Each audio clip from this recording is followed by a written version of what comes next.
'Twas the night before Christmas. The lab was quite still. Not a Bunsen was burning, nor had they the will.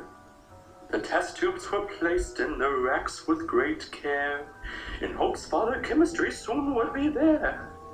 The students were sleeping so sound in their dorms, all dreaming of fluids in crystalline forms. Lab aides in their aprons, and I in my smock. When outside the lab there arose such a roar, I leaped from my stool and fell flat on the floor. Out to the fire escape all of us flew. What was the commotion? None of us knew. The floodlights shone out o'er the campus so bright, it looked like old Stockholm on Nobel Prize night. My fume-blinded eyes then viewed, dare I say, 8 anions pulling a water trough sleigh. And holding the bonds tied to each of them was a figure I knew, as our own Papa Kim, with speech in excess of most X-rays they came. As the doctor lured along, he called each one by name. On nitrate, on phosphate, on borate and chloride, on citrate and bromide, on sulfide and oxide. Forget what you know of that randomness stuff.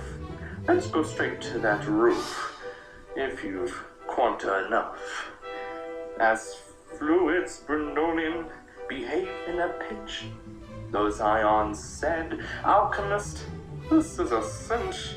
So up to the lab roof those charges they sped, with Pop Chemistry safe in his water trough sled.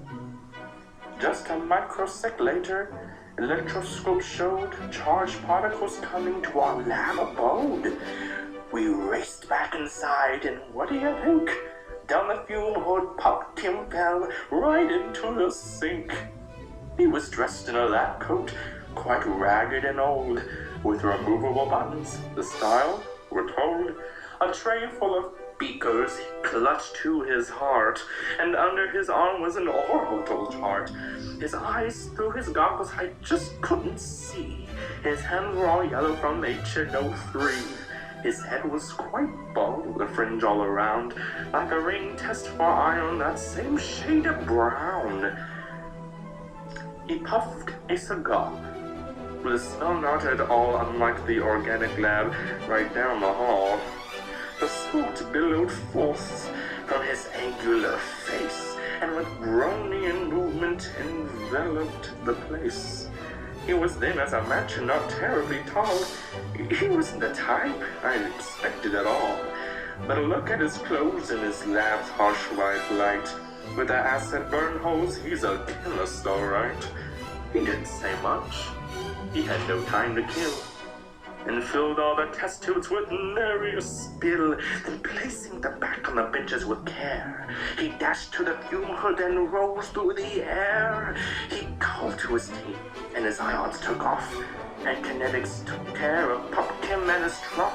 But I hear him cry out as he flew down the street, "Merry Christmas to all, may your stockroom stay neat. Merry Christmas."